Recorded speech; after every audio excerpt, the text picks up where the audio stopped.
வினோத வாய்ஸ் நேயர்களுக்கு வணக்கம். நான் உங்கள் கிருஷ்ணவேல். இன்றைக்கி நாம் இன்று மாலை எதை பற்றி பார்க்க போகிறோம்னா, அண்ணன் சீமான் போய் உச்சநீதிமன்றத்தில் மன்னிப்பு கேட்டார்.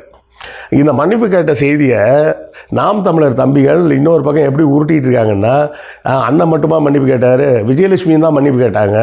விஜயலட்சுமி அண்ணன் அசிங்கமாக பேசினாங்க, அவர் பதிலுக்கு அசிங்கமாக பேசினார். ரெண்டு பேரும் அசிங்கமாக பேசினதுக்கு ஈக்குவல் ஆகிடுச்சு அப்படின்னு சொல்லி கோர்ட்டு திட்டின உடனே அவங்களும் தான் மன்னிப்பு கேட்டாங்க. அதில் என்ன எங்கள் அண்ணன் மட்டும் மன்னிப்பு கேட்டாருன்றீங்க?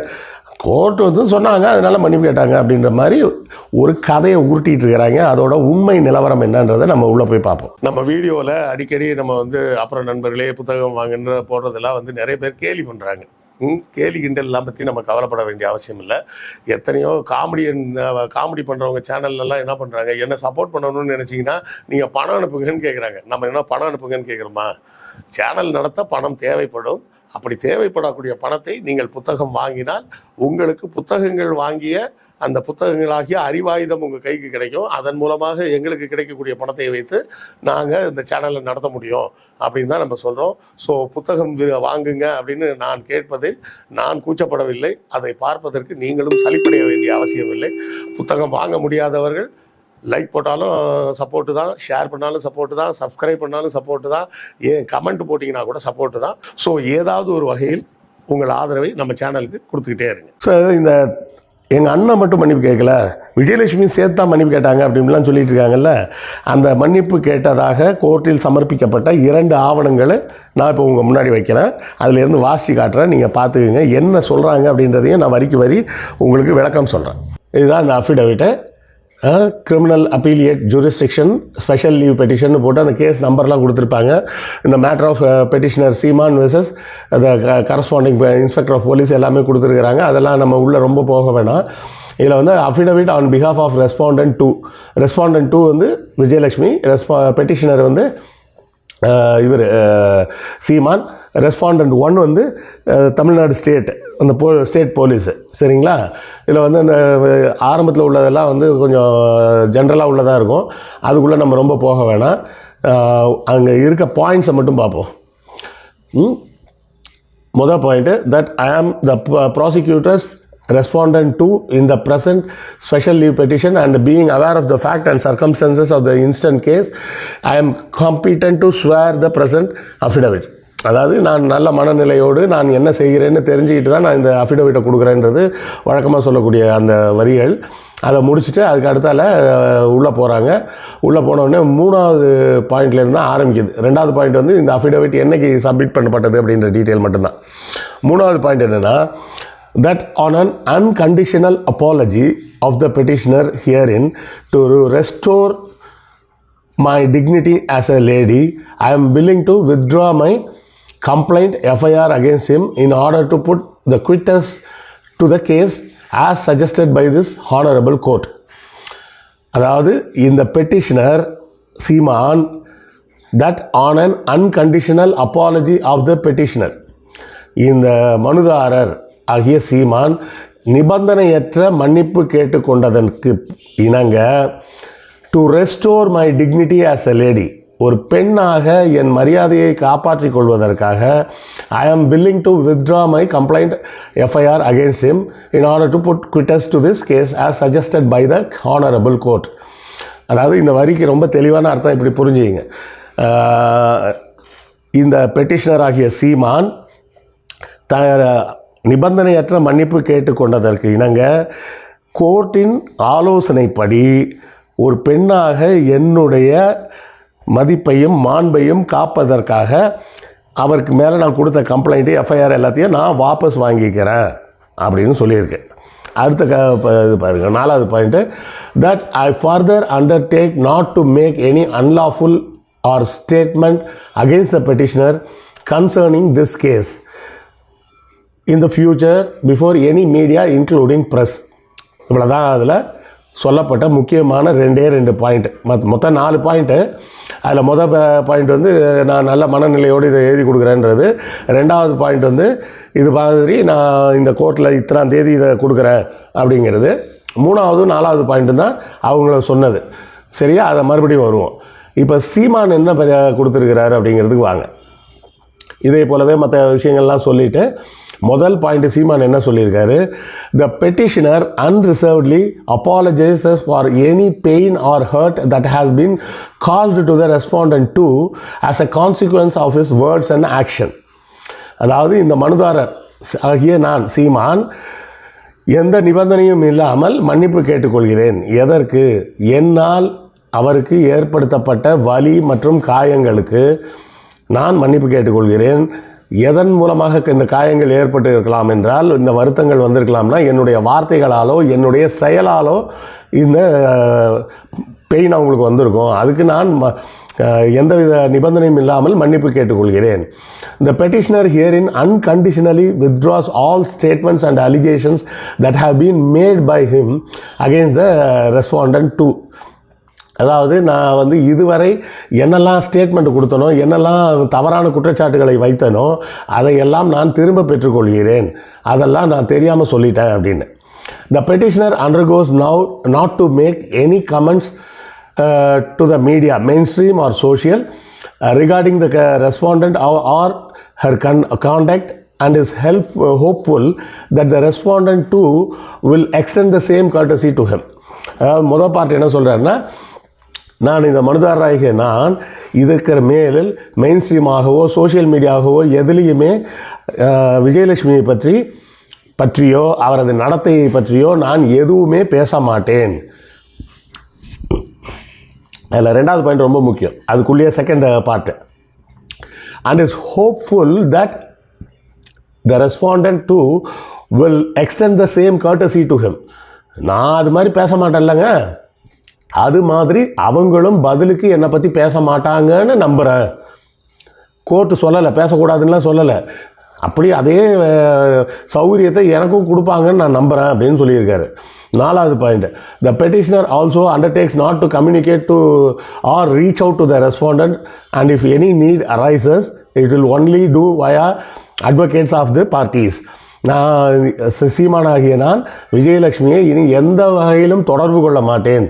ஒருவேளை அப்படி தொடர்பு கொள்ள வேண்டிய அவசியம் இருந்தால் என்னுடைய லாயர் மூலமாக அவங்க லாயர்கிட்ட சொல்லி தான் நான் தொடர்பு கொள்வேன், அந்த செய்தியை சொல்லுவேன், மற்றபடி நேரடியாக நான் தொடர்பு கொள்ள மாட்டேன் அப்படின்னு சொல்லிட்டாரு. அஞ்சாவது பாயிண்ட் சொல்லி, the petitioner prays that the present proceedings may be concluded and disposed of in the above view.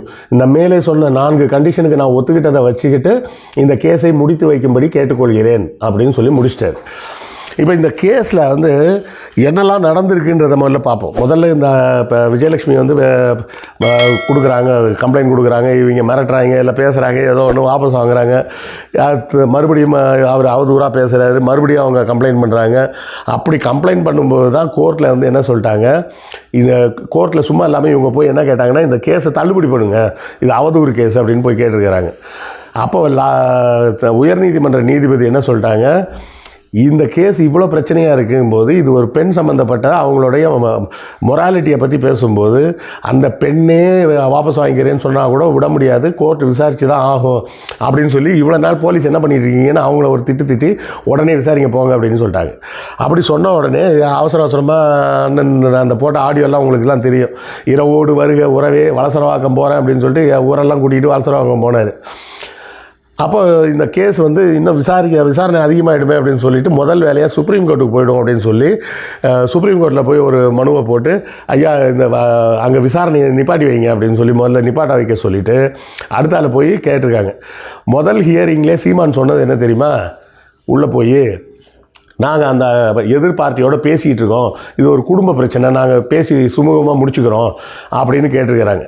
கேட்டதுக்காக தான் கோர்ட் சரின்னு டைம் கொடுத்தாங்க. ஆனால் வெளியே அவர் சொன்னது என்ன தெரியுமா, கோர்ட்டு எங்களை பேசி தீர்த்துக்குங்க அப்படின்னு சொல்லி டைம் கொடுத்துருக்குறாங்க, ஆனால் நான் அவள்கிட்டலாம் பேசுறதுக்கு தயாரில்லை அப்படின்னு வெளியே பேட்டி கொடுத்தாரு. அப்போ அடுத்த ஹியரிங்கில் எதிர்கட்சி வக்கீல் என்ன பண்ணிட்டாரு, நேராக போய் இதை பாருங்கள் ஐயா, அவர் தான் உங்கள்கிட்ட மனு கொடுத்தாரு, வெளியே போய் என்ன சொல்லிட்டு இருக்காருன்னா கோர்ட்டு சொன்னதெல்லாம் மாற்றி சொல்லிட்டு இருக்கிறாரு, அவர் மனு கொடுத்துட்டு கோர்ட்டு தான் நீங்கள் போய் பேசி தீர்த்துங்கன்னு சொல்லி எங்களுக்கு டைம் கொடுத்துருக்காங்க, நான் பேச முடியாது அப்படின்னு சொல்லி அந்த வெளியே போய் பேட்டி கொடுத்துக்கிட்டு இருக்கிறாரு அப்படின்னு அந்த வீடியோலாம் போய் போட்டு கொடுத்துட்டாரு. போட்டு கொடுத்ததுக்கப்புறம் தான் கோர்ட் கூப்பிட்டு நல்லா திட்டி விட்டு ஒழுங்கு மரியாதையாக மன்னிப்பு கேட்குறதா கேளு, இல்லைன்னா என்ன பண்ண போகிறேன்னு சொல்லுங்க. உடனே நாங்கள் மன்னிப்பு கேட்டுறோம், எங்களை இந்த கேஸை முடிச்சு விட்ருங்கன்ட்டாங்க. நீ நல்லவனாக இருந்தால் நேர்மையாக இருந்தால் கேஸை நடத்த வேண்டியது தானே, கேஸை நடத்துறதை விட்டுட்டு இந்த கேஸை முடிச்சு வச்சுருங்க அப்படின்னு போய் கேட்டு இப்படி ஒரு பெட்டிஷன் கொடுத்துருக்கிறார். இப்போ 4 பாயிண்ட் சொல்லி இதெல்லாம் நான் செய்ய மாட்டேன். அதாவது முதல் இது, நான் நிபந்தனையற்ற மன்னிப்பு கேட்கிறேன். எதற்காக? என் செயல்கள் மூலமாகவோ என் வார்த்தைகள் மூலமாகவோ என் பேச்சின் மூலமாகவோ விஜயலட்சுமி மனம் வருத்தப்பட்டிருந்தாலோ காயப்பட்டிருந்தாலோ அதற்காக நான் வருந்துகிறேன். இது மொதல் பாயிண்ட்டு. 2வது பாயிண்ட்டு, இனிமே எங்கேயுமே நான் பேச மாட்டேன். இதுவரை நான் பேசினது எல்லாத்தையும் நான் திருப்பி பெற்றுக்கொள்கிறேன். நான் தவறாக சொல்லிட்டேன், அதெல்லாம் திருப்பி பெற்றுக்கொள்கிறேன். 3வது பாயிண்ட்டு, நான் இனிமேல் மெயின் ஸ்ட்ரீம் மீடியாவோ சோஷியல் மீடியாவோ எதுலேயுமே இது மாதிரிலாம் நான் போய் இந்த விஷயத்தை குறித்து நான் எந்த பேட்டியும் கொடுக்க மாட்டேன். அதே போல் விஜயலட்சுமியும் கொடுக்காமல் இருப்பார்கள் என்று நம்புகிறோம். கோர்ட்டு சொல்லலை விஜயலட்சுமி பேசக்கூடாதுன்னு சொல்லலை, நம்புகிறோம் அப்படின்னு தான் சொல்லியிருக்கிறார். 4வது பாயிண்ட் என்ன சொல்லியிருக்காரு, இனி எந்த காலத்திலும் விஜயலட்சுமியை தொடர்பு கொள்வதாக இருந்தால் எனது வக்கீல் மூலமாக அவரது வக்கீலை தொடர்பு கொண்டு அதன் மூலமாக வேணாலும் பேச்சுவார்த்தை பேசுகிறேன், மற்றபடி நான் நேராக அவரை தொடர்பு கொள்ள மாட்டேன். இந்த 4 பாயிண்ட்டையும் சொல்லி இந்த 4 மன்னிப்புகளையும் ஏற்றுக்கொண்டு என்னோட கேஸை முடிச்சு வைங்கன்னு இவர் போய் கேட்டிருக்கிறார்.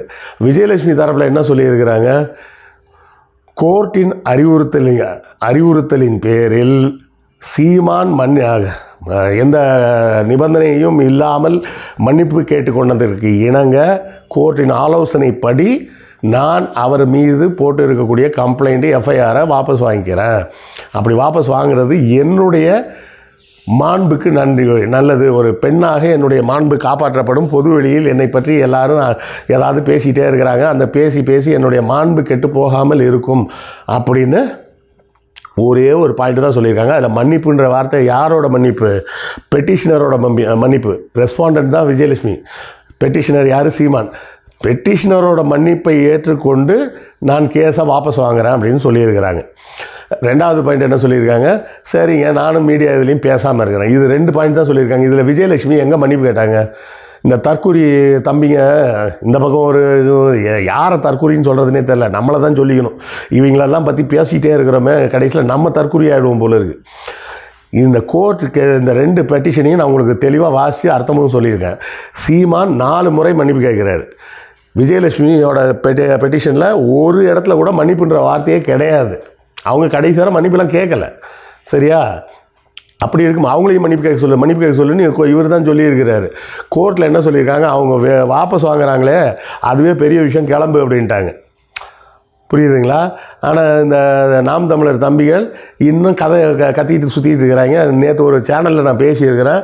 அந்த சேனலில் கீழே வந்து இந்த பெரியவருக்கு இங்கிலீஷ் தெரியாது போல் இருக்குது, இவர் இஷ்டத்துக்கு ஏதோ ஒரு அர்த்தம் சொல்கிறாரு அப்படின்னு அந்த கமெண்ட் வேறு போட்டிருக்கிறாங்க. அந்த கமெண்ட்டையும் பார்த்ததுக்கப்புறம் தான் மறுபடியும் இன்னொரு தடவை நம்ம சேனலில் சொல்லுவோம் அப்படின்ட்டு தான் மறுபடியும் நம்ம இப்போ பேசுகிறோம். நாம் வாசி காமிச்சதும் நம்ம இப்போ ஸ்க்ரீனில் நீங்கள் பார்த்த விஷயமும் கோர்ட்டில் சமர்ப்பிக்கப்பட்ட டாக்குமெண்ட்டு. அந்த டாக்குமெண்ட்டில் விஜயலட்சுமி தரப்பில் கொடுக்கப்பட்ட டாக்குமெண்ட்டில் எங்கே மன்னிப்புன்ற வார்த்தை இருக்குது? மன்னிப்புன்னு வார்த்தை இருக்குது 3வது பாயிண்டில். அது என்ன வார்த்தை? சீமானின் மன்னிப்புன்னு தான் இருக்குது, தவிர நான் மன்னிப்பு கேட்குறேன்னு விஜயலட்சுமி சொல்லலை. புரியுதுங்களா? ஸோ விஜயலட்சுமி மன்னிப்பு கேட்கவில்லை, சீமான் தான் போய் கோர்ட்டில் விஜயலட்சுமி காலில் விழுந்துருக்கிறாரு அப்படிங்கிறத நம்ம தெளிவாக திரும்ப புரிஞ்சுக்கிங்க. நாம் தமிழர் மொத்தத்தை என்ன சொல்லுவாங்க, மண்டியிடாத மானம் வீழ்ந்து விடாத வீரம், மானாக்கு மானா வீணாக்கு வீணா அப்படின்லாம் பேசுவாங்களே, அந்த மண்டியிடாத மானமும் வீழ்ந்து விடாத வீரமும் நெடுஞ்சான் கடையாக போய் விஜயலட்சுமி காலில் விழுந்து மன்னிப்பு கேட்டு, அம்மா என்னை விட்டுருங்க, தயவுசெய்து இதுக்கு மேலே நான் உங்கள் பக்கமே வந்துட மாட்டேன், என்னை எப்படியாவது இதுலேருந்து காப்பாற்றி விடுங்கன்னு போய் கோர்ட்டில் காலில் விழுந்தது சீமான் தான். இது குறித்த உங்கள் கருத்துக்கள் என்னன்றதை கமெண்ட்டில் சொல்லுங்கள், நானும் தெரிஞ்சுக்கிறேன். அடுத்த காணொளியில் சந்திப்போம். நன்றி, வணக்கம்.